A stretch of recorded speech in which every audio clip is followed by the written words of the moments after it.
Hello and welcome to the German for Beginners class lesson 23, Useful Words Part 2.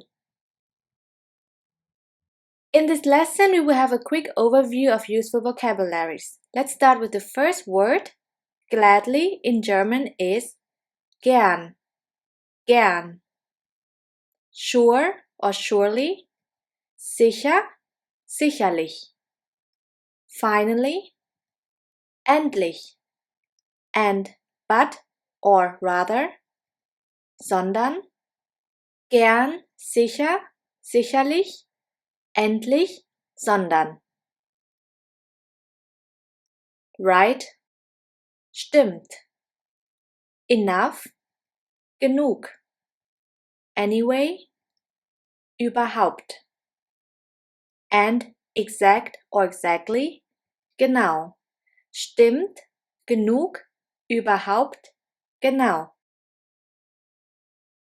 Sometimes, manchmal, always, immer, never, nie, and often, oft. Manchmal, immer, nie, oft. Of course, klar.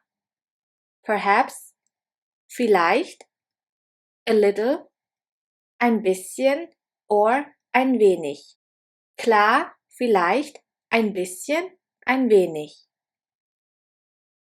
Not at all, gar nicht. And not a bit. Kein bisschen. Gar nicht, kein bisschen. This was lesson 23 with a short overview of useful words. I will see you in the next lesson where you will learn how to ask for help.